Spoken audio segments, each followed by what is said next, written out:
Bienvenue à notre deuxième partie de cette émission d'aujourd'hui en parlant de la diplomatie. C'est encore un autre sujet très sensible. D'abord, puisque cette semaine, il y avait cet envoyé spécial du président américain Trump qui a rendu visite à notre pays. Il a fait une petite tournée dans la région. D'abord, on va l'écouter, ce qu'il avait dit, comme quoi ils sont là pour écouter le point de vue de M. Tebboune, le président de la République. On l'écoute. كما كان من دواعي شرفي الاستماع عن كثب إلى وجهة نظر الرئيس تبون بشأن التحديات الحاسمة التي تواجه أفريقيا والمنطقة ككل بالإضافة إلى الفرص العديدة التي تنتظرنا. Monsieur Hamid Lelou, je commence avec vous ce deuxième chapitre. D'abord, vous avez entendu l'envoyé spécial américain. L'Amérique, quand alors on visite, ce n'est pas pour les beaux yeux des présidents locaux. Ils ont sûrement des idées derrière leur tête. D'abord, c'était quoi le but de cette tournée, puisqu'il a fait la Libye plutôt, la Tunisie, l'Algérie. Apparemment, ils ont même annulé, il a annulé sa visite au Maroc. Mais voilà, c'était quoi son but à votre avis, M. Lelou? C'était pour écouter le point de vue de M. Tebboune? En général, un envoyé spécial, il est porteur d'une lettre. Il parle, il transmet un message. Mais en général aussi, il y a une différence entre un envoyé spécial et un ambassadeur. Dans la diplomatie américaine, contrairement à ce qu'on croit, un envoyé spécial n'a pas autant de poids qu'un ambassadeur. Quand une administration américaine s'intéresse à un problème et qui devient un problème de taille, ce ne sont pas des envoyés spéciaux qui s'occupent des dossiers, ce sont les ambassadeurs. Ce sont les ambassadeurs qui se sont occupés du cas de la Corée, de la Chine, etc. Pourquoi? Parce que les ambassadeurs, ce sont les représentants directs et personnels du président, parce qu'ils maîtrisent les dossiers, alors qu'un envoyé spécial, ils ne maîtrisent pas autant que ça, ils ne sont pas vraiment spécialistes. Ça, c'est un. La deuxième observation, c'est que c'est quoi, avant d'aller spéculer et parler à droite à gauche sur ce problème, il faut comprendre que nous avons affaire à des institutions, nous avons affaire à des textes de loi et les administrations suivent les textes. Ils peuvent les changer, mais ce sont des textes. Quels sont les textes américains par rapport à l'Afrique du Nord en particulier et l'Algérie en particulier? Et j'invente rien. Allez-y, consultez les sites de l'ambassade américaine à Alger ou bien le site du ministère des Affaires étrangères. Ils disent l'objectif stratégique américain en Algérie est de contrer les influences néfastes et déstabilisatrices des Russes et des Chinois. Je pense qu'il n'y a pas plus clair que ça. Et vous pensez que en venant en Algérie, c'était spécialement ce sujet, malgré que cet envoyé spécial, il a rencontré M. Lagab, le ministre des Mines, le ministre de l'Énergie et des Mines. Il a rencontré Attaf, ils ont parlé des dossiers libyens, bien sûr, du Sahara occidental surtout. Donc,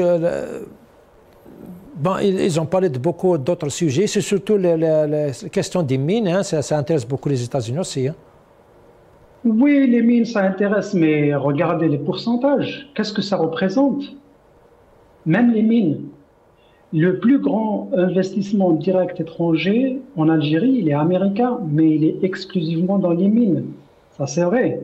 Mais avec cette nouvelle loi, peut-être il donne beaucoup plus une plus grande part. Bien sûr, bien sûr qu'ils sont preneurs, mais d'un autre côté, la propagande du régime algérien, c'est de dire, vous voyez, on développe des relations économiques et commerciales avec les États-Unis, alors que ces relations-là, elles restent quasi exclusives aux mines et aux hydrocarbures. À côté de ça, il n'y a pas grand-chose. Pourquoi? Parce que les Américains ont des conditions avant d'établir des relations commerciales profondes et diversifiées. Ils font attention à beaucoup plus d'autres choses, entre autres cette stratégie, ces objectifs stratégiques dont j'ai parlé. Le problème de la Libye fait partie de cette stratégie américaine par rapport à contrer les influences russes et chinoises. Il ne le cache pas. Il ne le cache pas du tout. Maintenant, quand il parle des relations économiques, commerciales, même culturelles, ça fait partie des palabres diplomatiques pour faire un peu plaisir à l'autre partie et pour dire que voilà, on va parler d'autre chose que l'intérêt primordial, l'objectif primordial. Maintenant, dans le futur, est-ce que les choses vont évoluer? Certainement.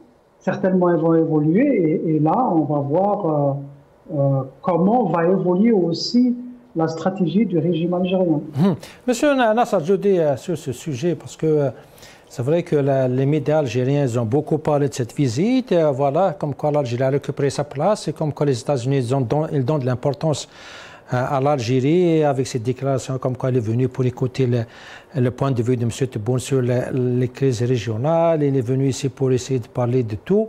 Sauf que après cette visite à Nassar, je ne sais pas qu'est-ce qui s'est passé, mais 2 jours après, Trump il a annoncé dans une lettre qu'il a adressée au roi marocain, comme quoi il reconnaît cette marocanité du Sahara. Et on sait bien que ce dossier, pour l'Algérie, c'est un dossier existentiel et c'est très très important. Comment vous comprenez ces 2 événements, la visite avec cette importance qu'on a donnée à cette visite de l'envoyé spécial et 2 jours après, c'est comme une gifle, si je peux dire, à la diplomatie algérienne? Oui, malheureusement, Selim, c'est qu'on constate qu'il y a un recul dans la diplomatie algérienne et le manque de vision par rapport à cette diplomatie.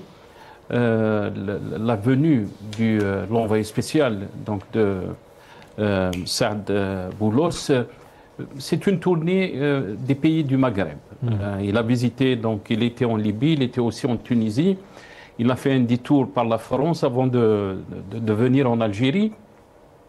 Donc, et je suis d'accord avec notre ami Hamid Lello quand il dit que les relations se limitent par rapport à cette question des hydrocarbures et maintenant, bien sûr, les richesses minières avec cette nouvelle loi minière en Algérie. Donc les Américains, bien sûr, ils sont preneurs, pourquoi pas. On ne peut pas les blâmer pour ça, mais la question qui se pose, c'est la question du côté de notre pays, de l'Algérie.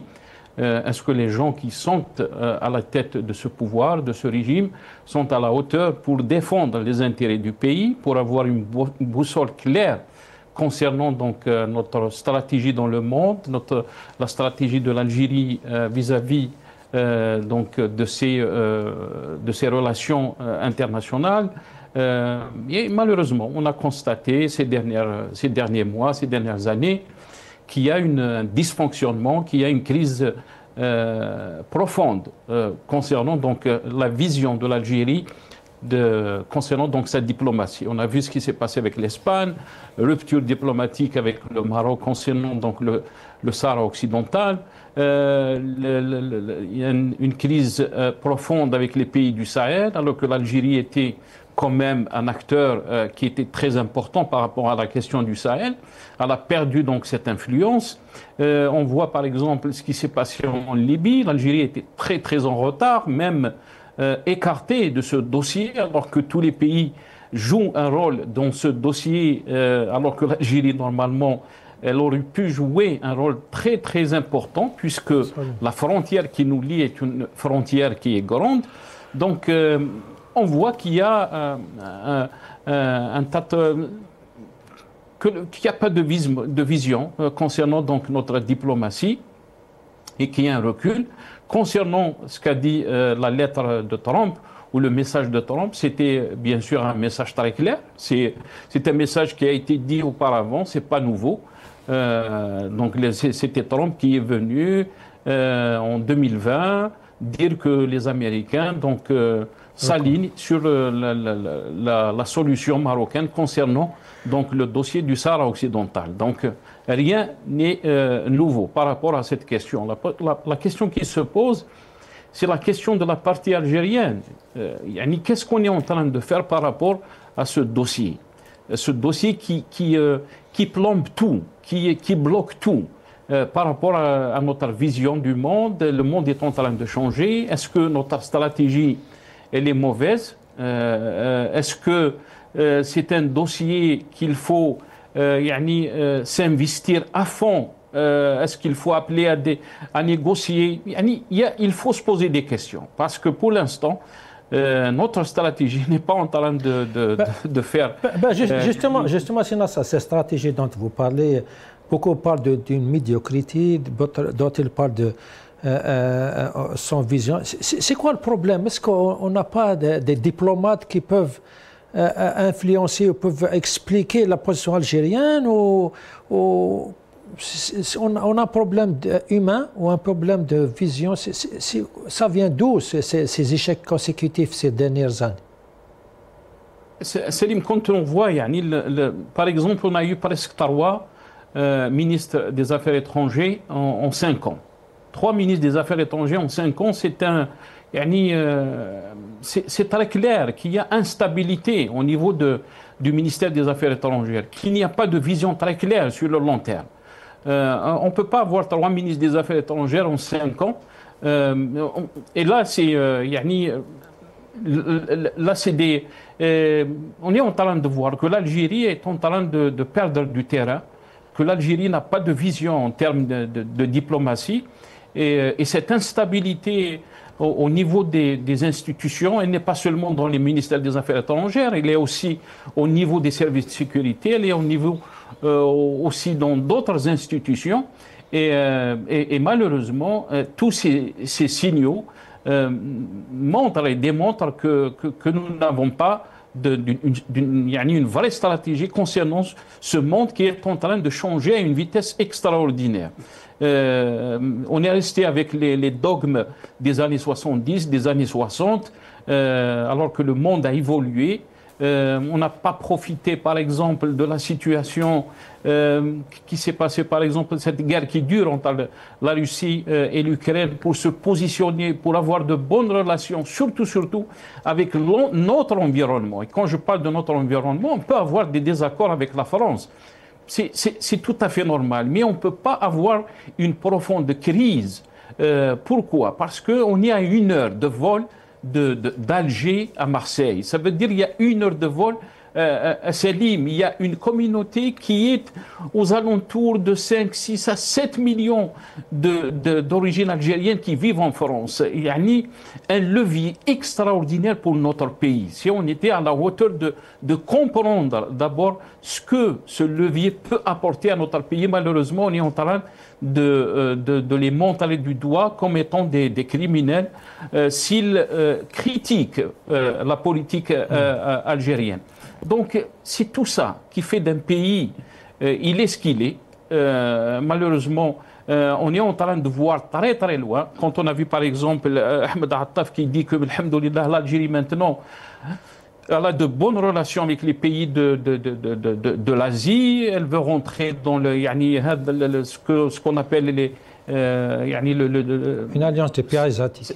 Cette organisation de Shanghai et tout ça, alors qu'on est à 16-17 heures de vol de ces pays-là, il n'y a pas une grande influence algérienne dans ces pays. Normalement, notre point fort, c'est cette Méditerranée, c'est les pays méditerranéens, c'est l'Espagne, c'est la France, c'est l'Italie, c'est la Libye, c'est la Tunisie, c'est tous ces pays, c'est là qu'on doit avoir. Ça ne veut pas dire qu'on ne va pas avoir de bonnes relations avec les pays de l'Asie, avec le Singapour, avec la Thaïlande, avec le Vietnam, avec le Cambodge, tous ces pays, oui, avec l'Indonésie, avec la Malaisie. C'est une très bonne chose d'avoir de bonnes relations. Mais on ne peut pas avoir d'un côté notre influence, notre environnement, qui est ce bassin méditerranéen, ces pays qui font donc ce bassin méditerranéen, avoir des relations chrysogènes avec ces pays et dire qu'on est en train d'étendre l'influence de notre diplomatie algérienne avec des pays qui sont très très loin de l'Algérie, malheureusement. Très bien. Monsieur Rahmoun, si on vient à cette diplomatie, il y a des analystes qui disent que l'Algérie vit toujours dans le passé, elle ne vit pas dans le 2025 avec ses alliances, ses différentes alliances. Même Tebboune, il insiste comme qu'on est toujours non aligné. D'abord, j'aimerais bien écouter sur ce point de non aligné, j'en reviens à vous. الجزائر الأدي إن تاعها الدم اللي يسري فيها عدم الانحياز. عدم الانحياز انخرطنا فيه في ال55 في بوندونغ مش من اليوم. الشهداء نتاعنا استشهدوا من أجله. الزعماء نتاعنا سيروا الأمور به إلى يومنا هذا وقاع عارفينها. احنا قلناها لأصدقائنا الأمريكيين. احنا ما نقدرش je ne suis pas un satellite de quiconque. مي صداقتي مع روسيا ما نتخلاش عليها، صداقتي مع الصين ما نتخلاش عليها، وصداقتي مع الولايات المتحدة ما نتخلاش عليها. مع الولايات المتحدة علاقاتنا طيبة ونتشاوروا في كثير من الأمور مش بالضرورة أمام الملأ. Sir Rahmoun, quand on parle de non-alignés, c'est vrai qu'il y a un moment où il y a un temps plutôt, il y avait une alliance, il y avait un bloc de non-alignés, donc il y avait une entente entre plusieurs pays pour avoir ce point de vue diplomatique. Mais maintenant, est-ce qu'on c'est le fait de parler de non-alignés, est-ce qu'on vit dans le passé? Est-ce que ne pas être avec tout le monde et être contre tout le monde, ça c'est on va se retrouver isolé, c'est avec cette politique et cette vision? Merci pour la question, elle est intéressante. Donc je vais essayer, si vous permettez, de répondre à la question, en même temps de rebondir un tout petit peu sur ce qui a été dit. Premièrement, en 1955 et après l'indépendance, premièrement, les chouhadas sont morts pour libérer l'Algérie.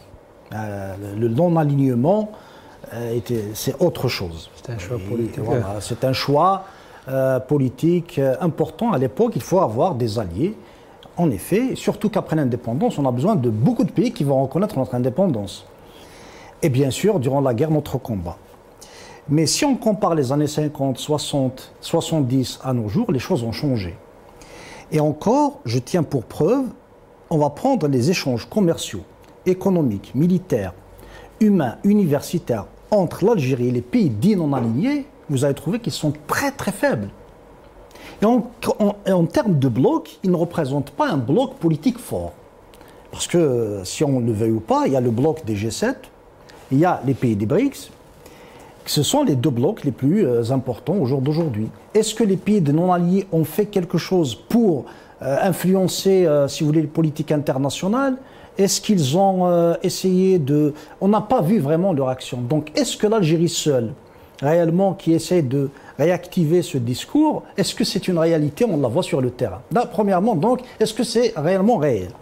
Deuxièmement, puisqu'on a parlé de Massad Boulos, qui est venu en Algérie, qui est le conseiller principal aux affaires africaines, aux affaires moyen-orientales et arabes. Oui, c'est le conseiller principal. En tout cas, c'est un advisor. De la région. C'est un conseiller, c'est pas un envoyé spécial.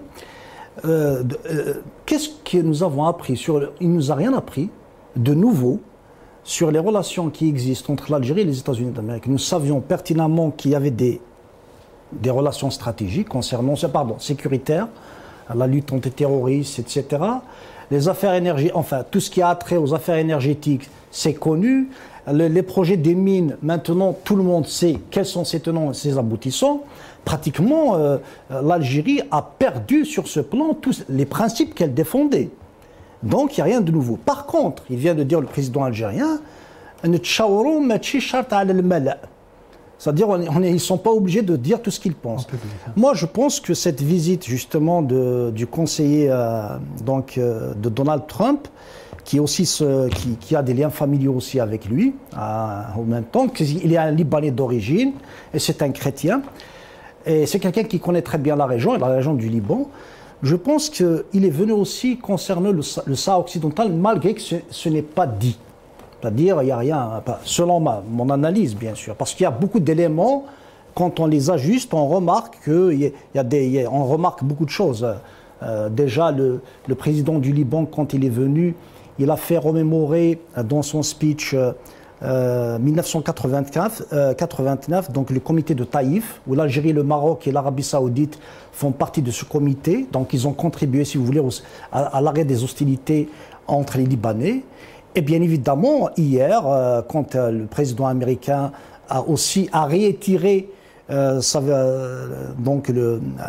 position vis-à-vis du Sahara occidental, donc la souveraineté du Maroc par rapport au Sahara occidental. Donc, si vous voulez, ça témoigne un tout petit peu de cette envie, si vous voulez, pour les Américains, bien sûr, de pousser quelque part l'Algérie à discuter avec le Maroc. Maintenant, est-ce que l'Algérie va accepter ou pas? Ça, c'est autre chose. D'autant plus que la position algérienne officielle, c'est un pays qui n'est pas partie prenante et il veut que le droit international puisse, ça doit être le critère pour résoudre ce problème. Donc, mais je n'écarte pas qu'il y a eu dans les discussions ce dossier. Des pressions américaines sur l'Algérie pour accepter au moins de s'asseoir. Le mot pression, oui, je pense qu'on peut l'utiliser dans la mesure où l'administration Trump a démontré depuis son accession au pouvoir qu'elle exerce des pressions de tout genre. Les pressions économiques sur différents pays. Quand elle a voulu que la guerre entre l'Iran et Israël cesse, elle a utilisé le moyen fort aussi.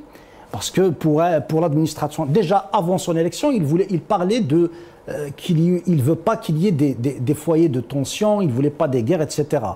Bon, le problème, le conflit en Ukraine, c'est l'agression russe de l'Ukraine est une autre histoire qui mérite plus de développement. Nous n'avons pas le temps, mais par contre, si on remarque, il ne veut pas des foyers de tension, par exemple en Iran, il voudrait à tout prix, et j'imagine que c'est sa politique, que tout ce qu'il a dit durant sa campagne, quand il est aux commandes, il a remarqué que les lobbies, que les intérêts, que les pressions changent. Mais réellement, quand il peut user de sa force, on l'avait vu par exemple quand il a imposé des taxes sur certains pays, quand il veut faire de l'influence, quand il voudrait bien effectivement essayer de faire pression. Mais sur le plan diplomatique, ils ne vont pas dire que nous avons fait pression sur l'Algérie. Aussi, puisque nous avons parlé de l'administration américaine, aussi, si on remarque, d'après l'envoyé spécial Steve Witkoff au Moyen-Orient, par exemple, on remarque qu'ils veulent à tout prix que, par exemple, les accords d'Abraham puissent s'élargir davantage. Pourquoi je cite ces exemples? C'est pour dire la philosophie de la nouvelle administration de Trump. Bien sûr, il y a des contre-pouvoirs, tels que la Russie, tels que la Chine, tels que l'Europe, qui essayent, si vous voulez, de soutenir toujours l'Ukraine. Et c'est pour ça que tous les plans de l'administration Trump n'ont pas réussi. Et bien sûr, dans la question gazaoui, et la question palestinienne, tout simplement. Et on s'est rendu compte qu'il y a des lobbies qui sont, si vous voulez, plus puissants que la personne de Donald Trump. C'est pour ça que ça tergiverse. Très bien. Mais Hamid Lello, si on revient un petit peu à la diplomatie algérienne, parce qu'il faut dire que c'est pas tout le monde qui regarde le Maghrébien, c'est pas tout le monde qui a accès aux réseaux sociaux. Donc, il y a beaucoup d'Algériens qui regardent que le NTV, que la télévision, qu'ils lisent que les journaux algériens. Et il faut dire comme quoi il y a cette campagne, cette propagande sur les chaînes publiques, comme quoi, voilà, on est vraiment une puissance internationale, on est reconnu mondialement comme quoi on est un pays puissant et qu'on n'a aucun problème. M. Tebboune l'avait dit dernièrement devant la presse, comme quoi nous, ça va, alhamdoulilah, il y a un petit peu de terrorisme en Libye, comme toujours, au Mali, comme toujours, mais en général, nous, on est bien avec tout le monde, on est amis avec tout le monde. Ce message de la presse, des médias algériens, ce message peut-être même des responsables, vous pensez qu'il passe localement peut-être chez quelques Algériens, mais je parle mondialement, internationalement, est-ce que ça passe? Est-ce que ça passe devant les autres pays? Est-ce que ça passe devant les autres analystes internationaux? Parce que, par exemple, M. Lellouche, j'aimerais bien passer cette vidéo d'un journaliste libanais qui a, au Liban, il a parlé de cette visite du président libanais. Pour lui, c'est une visite inutile. Et on ne peut rien gagner de cette visite pareille dans un pays qui a beaucoup de problèmes avec ses voisins. On l'écoute. إذا كنا نحن نريد دعما دوليا في هذه اللحظة الحرجة للتجديد لليونيفيل، بدي أقول لك أنا ما هي تداعيات زيارة رئيس الجمهورية إلى الجزائر أمس وأول من أمس؟ ما هي تداعياتها السلبية؟ سلبية؟ طبعا. على بينت كثير مهمة. مش عم بحكي هلا بنزين ومازوت، ما في شيء، بنزين ومازوت معروفة. من هو هذا العبقري الذي يعني يوجه رئاسة الجمهورية على هيك زيارات بالرغم انه يعني بهيدي اللحظة مش مطلوبة؟ اولا يعني الجزائر بعلاقة متوترة مع فرنسا والتمثيل الدبلوماسي غير موجود بين الدولتين. الجزائر اليوم عم نستجدب. طيب نحن عم نستجدب بفرنسا، منروح منزور الجزائر يلي بينه وبين فرنسا في خلافات قد ما بدك. طيب المسألة الثانية، الجزائر ما في صبايا سفارات بينه وبين المغرب بسبب الخلاف على الصحراء الغربية. بينه وبين إسبانيا كذلك مشاكل قد ما بدك. طيب بين الجزائر ودول الساحل الإفريقي بوركينا فاسو ومالي وإلى آخره كمان ما في سفراء. طيب بالتالي نحن ما فهمت أنا انه ما حدا خطر على باله انه انت تذهب الى الجزائر، هيدي الدوله يلي لها مشاكل مع كل العالم. وكل هؤلاء العالم نحن بحاجه لهم بمجلس الامن. Monsieur Hamid, vous l'avez écouté, peut-être c'est ce que beaucoup d'analystes algériens eux-mêmes, beaucoup d'opposants n'arrêtent pas d'insister dessus. C'est comme quoi on est isolé et que malgré la propagande, malgré ce que disent les médias, ou peut-être quelques responsables, la vérité va toujours nous rattraper que vraiment on est isolé international, dans la scène internationale, monsieur. Mais j'aimerais bien lui poser une question rhétorique. Qu'en est-il du Liban? Et le Liban, qu'est-ce qu'il a à offrir? Le Liban, il est dans une situation de quémander et là où il y a l'argent, il va le prendre. Si l'Algérie est prête à donner 200 millions de dollars, eh ben, les Libanais vont le prendre. Et pourquoi pas? Et ils vont le faire parce qu'ils savent que l'Algérie, parce qu'elle est isolée justement internationalement, eh ben, s'ils peuvent utiliser le Liban pour dire qu'ils ont certaines influences à l'international, pourquoi pas? Donc, moi, je trouve que c'est une approche assez logique. Et d'ailleurs, elle n'est pas complètement pro-algérienne, puisque le président libanais s'est bien assuré de citer le Maroc lors de son discours face au régime algérien, où il a mentionné l'aide saoudienne, algérienne et marocaine. Bien sûr, mais ce journaliste libanais, il insiste pour lui comme quoi le Liban elle est isolée avec la crise avec Israël et tout. Donc lui, il demande un soutien international, mais il voit comme quoi aller à l'Algérie, ce n'est pas suffisant, ce n'est pas le meilleur moyen pour avoir un soutien de la France, ou surtout la France, elle est un acteur majeur au Liban, ou avec d'autres pays. En quoi ça dérangerait la France de voir le président libanais visiter l'Algérie? Vous savez, ce sont des pays avec des institutions, ça ne les dérange pas. C'est pas comme ça qu'ils raisonnent. Allez-y, si l'Algérie peut vous donner 200 millions, prenez-les. Parce que le Liban, il va s'engager sur rien du tout. Il va prendre l'argent, ce sera de l'argent gratuit. Donc, il faut pas non plus s'arrêter à ces lectures étroites libanaises. Je suis désolé, c'est un tiers-mondiste, lui aussi, il réfléchit comme quelqu'un du Moyen-Orient, de l'Afrique du Nord. Les Européens, les Américains ne réfléchissent pas de la même manière. Et d'ailleurs, j'aimerais bien apporter du bémol à ce que vos invités ont dit par rapport à l'influence américaine et les pressions américaines. Les États-Unis, même si c'est un grand pays, ils n'ont pas les moyens, ça ne les intéresse pas de mettre la pression sur tout le monde et d'intervenir partout. Ils ne peuvent pas, c'est pas possible. Alors ce qu'ils utilisent, ils utilisent ce qu'on appelle un levier d'influence. Ce n'est pas les influences, ce sont des leviers d'influence. Quand il s'agit de l'Algérie, vous allez être surpris, mais en réalité, les États-Unis n'ont aucun levier. Ils n'apportent pas d'aide humanitaire à l'Algérie, ils n'ont pas d'aide développementale à l'Algérie, ils n'ont pas d'échanges commerciaux avec l'Algérie, ils n'ont pas d'accord particulier avec l'Algérie. Alors dites-moi où est-ce qu'ils peuvent mettre des pressions? Ils n'ont pas. C'est pas comme ça que les pressions, il faut utiliser le levier. Maintenant, il y a des hydrocarbures et des richesses. Oui, si les États-Unis ne les veulent pas, l'Algérie peut les vendre ailleurs. Donc il faut peut-être faire très attention d'être plus objectif et de faire des lectures qui soient beaucoup plus approfondies que ça. Les États-Unis, par exemple, elle a les moyens de faire la pression sur le Maroc, parce que le Maroc dépend beaucoup des États-Unis. Elle peut faire la pression sur Israël, elle peut faire la pression sur ses alliés, sur l'Europe par exemple. Voyez-vous qu'est-ce qu'elle est en train de faire sur l'Europe? Parce que l'Europe dépend beaucoup, énormément des États-Unis. L'Algérie, non. Il y a certains pays qui ne dépendent pas des États-Unis, et du coup les États-Unis ne peuvent pas faire de pression. Maintenant, vous avez parlé du fait que le Maroc gagne du terrain et par rapport à la question sahraoui. Encore une fois, par rapport aux Américains, le Sahara occidental n'est pas une priorité. C'est pas ça qui les intéresse. La priorité, comme je l'ai dit, elle est basée sur Israël. À partir du moment où le Maroc reconnaît Israël, de facto, par ricochet, les États-Unis disent, bon, on va reconnaître la marocanité sur le Sahara. Ils ne l'ont jamais fait avant.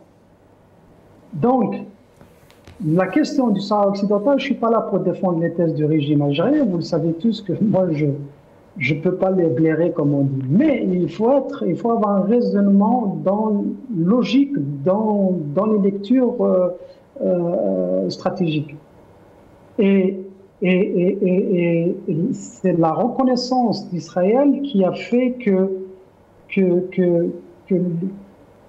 la marocanité du Sahara s'inscrit maintenant dans la logique américaine et italienne, plutôt française, espagnole, et l'Italie va suivre. Et moi, comme dans toute analyse, je fais une supposition, je fais une hypothèse. Arrêtons-nous 10 secondes et posons cette hypothèse. Qu'est-ce qu'il adviendrait de cette décision de la reconnaissance de la marocanité sur le Sahara si aujourd'hui le régime algérien reconnaissait Israël? Pour une raison ou pour une autre. Beaucoup de choses vont changer. Et d'ailleurs, cette reconnaissance, elle n'a pas été ratifiée, elle n'a pas été... c'est une reconnaissance presque verbale. Ça veut dire qu'on peut la changer. Ça veut dire que ce n'est pas quelque chose de solide. D'ailleurs, lors du dernier discours du roi du Maroc, il a dit le Sahara, il est marocain, mais de l'autre côté, dans la même phrase, il dit une chose et son contraire. Il dit nous sommes pour une solution négociée qui va arranger toutes les parties. Non, je suis désolé, c'est pas comme ça. Ou bien vous dites que le Sahara vous appartient et vous ne revenez pas dessus, ou bien vous négociez. Mais quand vous vous mettez entre les deux, il sait que la partie n'est pas gagnée. Contrairement à beaucoup d'Algériens d'ailleurs que je regrette, et qui viennent sur votre chaîne et qui nous déballent leurs analyses comme quoi la partie est cuite. Non, c'est pas fini. Croyez-moi que c'est pas fini. Au contraire, le régime algérien, maintenant, il a une carte à jouer. Les Marocains ont joué leur dernière carte, alors que le régime algérien, il a une carte. Je dois le reconnaître, ça. Je ne les aime pas, mais c'est la réalité. Très bien. Nassar, un dernier mot sur ce sujet avant de passer au chapitre 3 sur la mobilisation générale. Et moi, je suis d'accord avec ce qu'a dit notre ami Hamid Lello concernant la vidéo que tu as fait passer, Salim. il faut rappeler que cette personne est un ancien colonel. Quand il parlait de la visite, donc ce Libanais est un ancien colonel, et quand on entend les militaires analyser donc les relations internationales, on se dit qu'on est dans un football, dans un terrain de football en train de jouer du basket. Donc, moi, je pense que les relations internationales ne se gèrent pas de cette façon. Et les relations entre pays, bien sûr, chaque dossier est différent. Donc, on va passer par rapport à cette question. Mais sinon, sur la question aussi du Sahara occidental, on a entendu le roi du Maroc, bien sûr, dans son discours. D'un côté, bien sûr, il y a une main tendue, mais de l'autre côté, comme l'a dit Hamid Lello, c'est qu'on est très loin d'avoir donc une solution par rapport à cette question. Bien sûr, quand on parle des peuples, on aurait aimé qu'il y ait une solution, bien sûr, qui arrange tout le monde et sortir de ce gouffre qui empoisonne les relations des peuples maghrébins, surtout la relation entre l'Algérie et le Maroc. On aurait aimé que des gens sages soient à la hauteur dans les deux pays pour essayer de régler ce problème. Malheureusement, on n'en est pas là. Donc, voilà. Très bien. Mais, Monsieur Rahmoun, un mot sur ce sujet? Oui, il y a beaucoup de choses, mais qui ne se décident pas que par l'Algérie. L'Algérie n'est pas un pays seul où elle a le levier partout. Il y a des décisions globales. Les États-Unis d'Amérique font une influence. Que son intérêt soit pour Israël ou pas, l'essentiel, il est un acteur important du monde. Donc, la tendance actuelle, nous le voyons. Il y a beaucoup de pays qui sont en train de reconnaître. L'Algérie, pour l'instant, elle doit réagir de telle façon à ce que le droit international puisse être respecté, mais n'empêche que beaucoup de pays très forts et très puissants dans le Conseil de sécurité sont en train de pousser vers cette tendance. Donc, est-ce que uniquement l'Algérie peut faire obstacle à tout ce beau monde? Là, c'est autre chose. C'est une question à poser. Peut-être les prochains jours, les prochains mois, on va en savoir plus. Donc, on va passer maintenant à la mobilisation générale qui تخمن إدارة الجورنال الأوفيسيال قبل كده.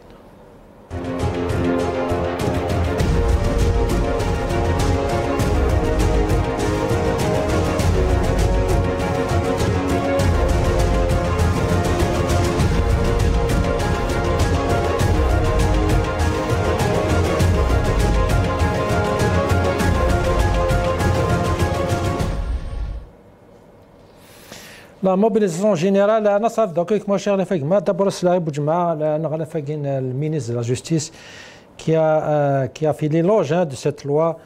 Il insiste comme qu'elle est très utile. On l'écoute. نص القانون الذي حظي بإجماع الهيئة التشريعية بغرفتيها يندرج من جهة ضمن المجهودات الحثيثة المبذولة من طرف مؤسسات الدولة بما يتوافق مع تطلعات الأمة الجزائرية من أجل توفير واكتساب عوامل القوة والمناعة والصلابة الاستراتيجية. ومن جهة أخرى يرسخ عمليا الرابطة المقدسة جيش أمة ويقويها أكثر فأكثر ويرفع من الصلابة المجتمعية ويقوي الجبهة الداخلية ضد مختلف محاولات صناعة عدم الاستقرار بالتضليل والتخريب والمعامرات الدنيئة والمناورات الواهية. Voilà, cette loi de mobilisation va aider l'unité nationale, solidifier le front interne, l'unité entre le peuple et l'armée. Tout ça, c'est dans la stratégie du président de la République. D'abord, qu'est-ce que vous en pensez de cette loi et c'est quoi son but? C'est une question qui est très importante à Salim. C'est quoi le but? Malheureusement, cette loi est passée comme une lettre dans la poste. Aucun débat. Il y a eu des critiques. Mais il y a une situation qui est très inquiétante, Salim. Et cette loi est venue donc pour boucler la boucle. Question sur la question donc, des libertés, la question des droits de l'homme, mais aussi la question du rôle de l'opposition. Donc, quand on voit depuis 2019 cette approche répressive, mais aussi sécuritaire, concernant la gestion de l'État, mais aussi la criminalisation de l'acte politique, de l'activité syndicale. Et cette loi, malheureusement, elle est là encore, un levier en plus pour faire face à tout ce qui est voix discordante, à tout ce qui est travail de l'opposition pour essayer d'éclairer l'opinion publique par rapport à la gestion des affaires de l'État.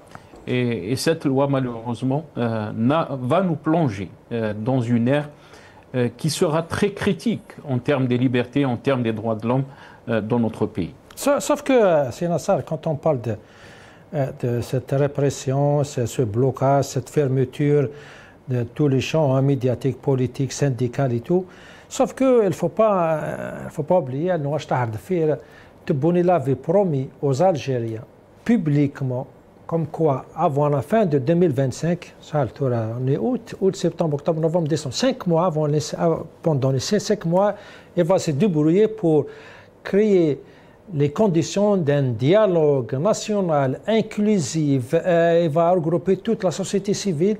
Comment il peut faire ça avec cet environnement que vous décrivez, comme quoi tout sera fermé, ça va passer à une autre escalade contre les droits humains. D'abord, on va essayer de revenir en arrière et écouter ce qu'il avait dit au sujet de ce dialogue, soi-disant dialogue, avant la fin de 2025. On l'écoute. وهذا الحوار سيجري خلال سنة 2024 سيد الرئيس؟ 24 بقات فيها شهرين. أعتقد في نهاية 25 إن شاء الله، بداية 26 لازم نحضر لها. ما هوش مهرجانات نتاع غوغاء واتهامات وهذه ومنابر لاستعراض العضلات ولا غيرها. هذه لفائدة الجزائر، فائدة الأجيال اللي راها صاعدة. Comment on peut préparer un dialogue serein, inclusif, tout le monde va être inclus dans ce dialogue vaste qui va regrouper toute la société civile, les partis, au moment où on fait peur aux gens avec une loi de mobilisation, voilà, personne ne bouge, personne ne parle, on est là. C'est quoi cette logique ici, Sinassa? Il n'y a pas de logique, Salim. يعني تبون quand il dit لازم نحضروا لها la loi هذه يتحضر تعصح pour le dialogue. Mais le dialogue, un monologue, pas un dialogue, puisque malheureusement on a entendu ces paroles depuis 2019, on parle de dialogue, on parle d'ouverture, on parle que les mécanismes de fonctionnement de l'État vont changer par rapport à l'ère de Bouteflika. Malheureusement, dès l'ère de Bouteflika, il y avait Mazafran 1, Mazafran 2, où il y avait beaucoup de partis politiques, où il y avait un dialogue, où les journalistes faisaient leur travail, ils ne risquaient pas d'être emprisonnés, ils ne risquaient pas d'être poursuivis en justice, où les associations faisaient leur travail. L'association Rage, depuis les années 90, il n'y avait pas un risque qu'elle soit dissoute, malheureusement. Elle a été dissoute de l'ère de Tebboune. Donc, toutes ces questions nous jettent dans une réalité qui est donc un récit d'un pouvoir qui dit beaucoup de choses et la réalité qui est tout autre. Il y a un grand fleuve entre eux. Il y a cette dichotomie, si on peut la qualifier ainsi, un peuple qui ne croit plus, puisqu'on l'a vu dans 2024, l'année dernière, quand il s'agissait des élections présidentielles, le peuple n'a pas été convaincu des 5 années de Tebboune, ni du nouveau régime, ni de l'Jazair el-Jadida victorieuse. Bien au contraire, il l'a sanctionné par un boycott des élections présidentielles et dire on ne peut pas continuer à aller dans ce sens. C'est un sens qui va détruire même donc notre État, qui va détruire la cohésion de notre État. Et malheureusement, cette loi est venue pour désintégrer cette cohésion. Certes, qu'on vit dans un monde qui est sans pitié, on peut le dire, qui a des menaces sur notre pays, mais c'est des menaces aussi qui touchent tous les pays du monde. Vous voyez par exemple ce qui se passe en Russie, en Chine, la Chine aussi, ce qui s'est passé en Iran par exemple. On sait très bien qu'il y a des menaces, mais ces politiques sont en train malheureusement d'exposer notre pays à ces menaces encore plus. On est en train de désintégrer le pays. D'un côté, on dit aux Algériens ما عندكمش الحق تهضروا ما عندكمش الحق تروحوا لبلادكم puisque on a parlé dans la première partie de Nasser al-Ditour qui a été refoulé avec son passeport algérien de son pays, de l'Algérie. Donc comment les Algériens vont se mobiliser quand ils voient ce qui se passe dans leur pays. Très bien, absolument. Mais حمد لولو يعني كما يقول لك واحد صعب في الجزائر باش يتبع الخيط. يعني d'un côté on parle de on va écouter, d'abord, on va écouter Mme Hamlaoui, qu'est-ce qu'elle avait dit sur notre société civile qui est en train de vivre. Monsieur Lelou, écoutez bien. La société civile en Algérie est en train de vivre l'âge d'or. On va l'écouter. إيمانا منا بأنها النواة الأساسية لبناء مجتمع مدني فعال في احتكاك متواصل مع المجتمع مع المواطن، وهو الأساس اللي حنبنيو به المجتمع المدني الحقيقي حسب رؤية السيد رئيس الجمهورية واللي دسترها في دستور 2020. نقول اليوم بله المجتمع المدني في الجزائر يعيش عصره الذهبي تحت القيادة الرشيدة للسيد رئيس الجمهورية. أو يعيش عصره الذهبي. La société civile, c'est le lot. D'un côté, une loi de mobilisation qui va fermer tous les champs, qui sont déjà fermés. En même temps, il nous a promis un dialogue pendant les 5 mois avant la fin de l'année 2025, un dialogue ouvert, inclusif.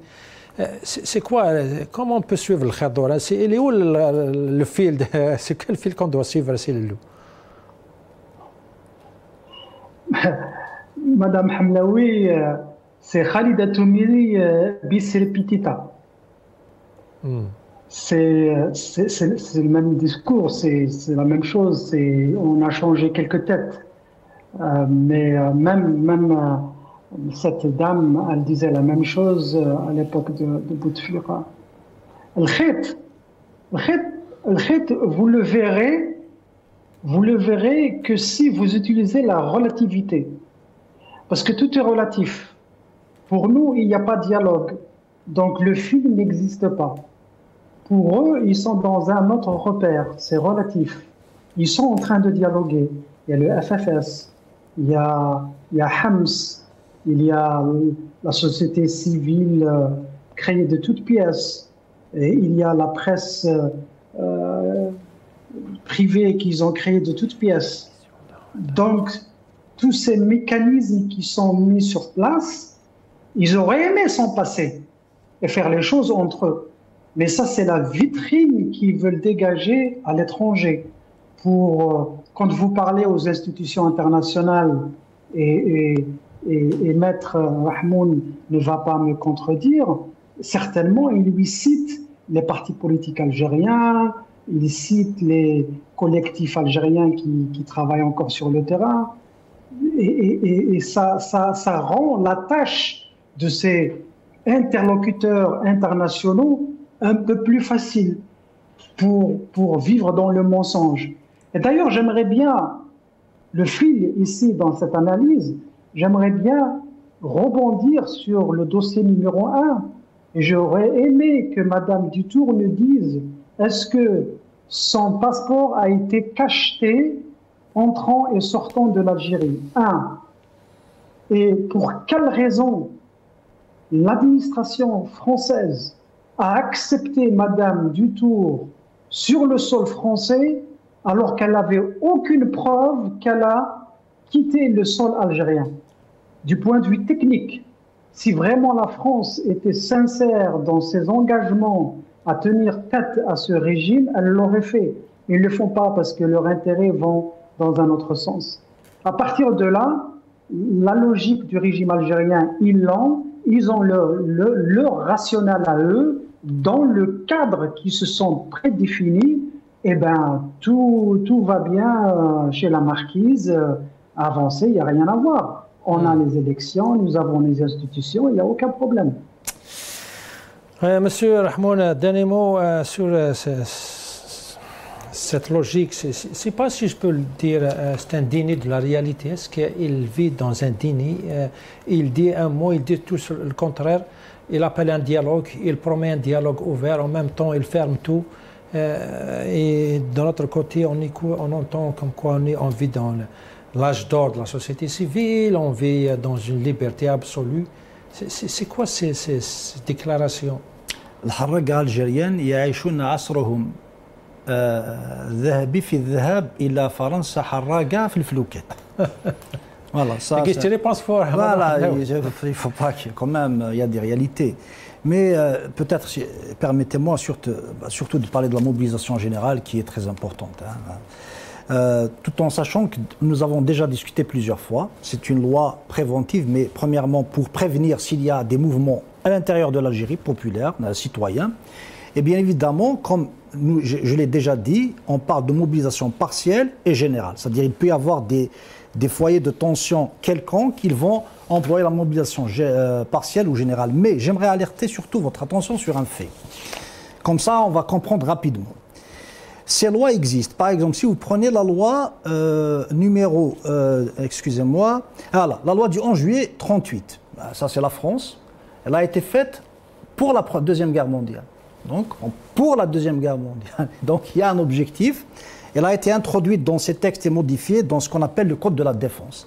Si vous prenez la loi 1940 des États-Unis d'Amérique, elle a été faite pour entrer dans la Deuxième Guerre mondiale. Donc, en Algérie, regardez encore. Je vous lis quelque chose d'important.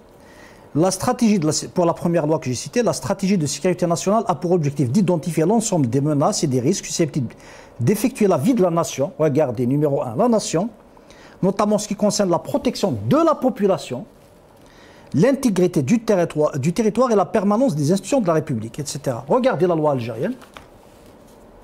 La mobilisation générale est décrétée par le président de la République en Conseil des ministres lorsque le pays est menacé d'un péril imminent dans ses institutions constitutionnelles. Regardez l'ordre de priorité.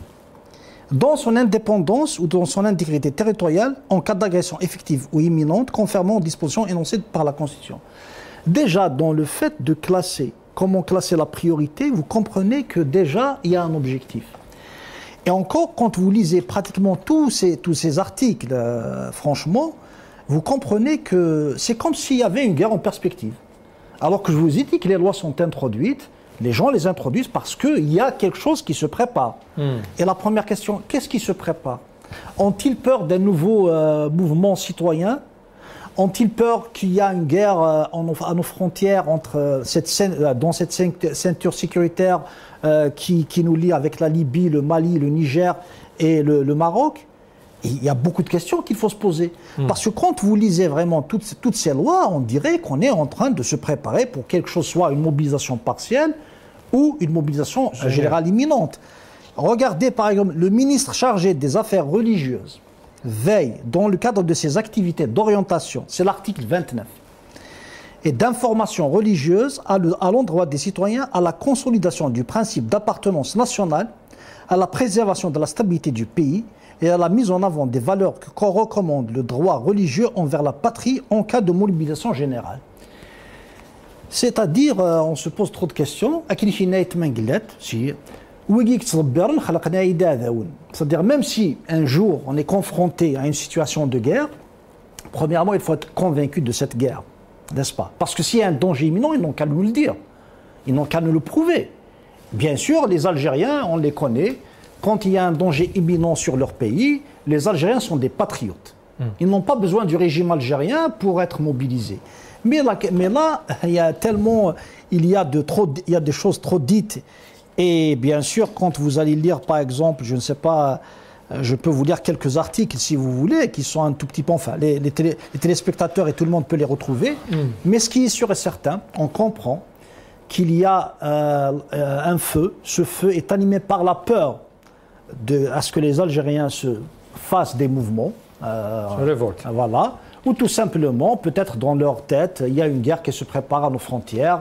Ils préparent en avance la population au cas où il y a une quelconque crise à nos frontières, qu'il y a une mobilisation partielle ou générale. Très bien. يعطيك الصحة سي رحمون بارك الله فيك مسيو محمد مزير رحمون représentant du poste international de Londres. Monsieur Hamid Lelouch, je vous remercie. يعطيك الصحة. Vous voulez ajouter quelque chose? J'aimerais bien. Oui, si possible, oui. Par rapport à l'article de la mobilisation générale, moi j'y trouve un parallèle assez intéressant avec la loi 87 bis. 87 bis, elle est exclusivement adressée aux Algériens qui militent contre ce régime. Alors que la loi de mobilisation générale, elle inclut tous les Algériens. C'est-à-dire que maintenant, maintenant ils n'ont plus le choix. C'est-à-dire que tout le monde est devenu ennemi potentiel de ce régime.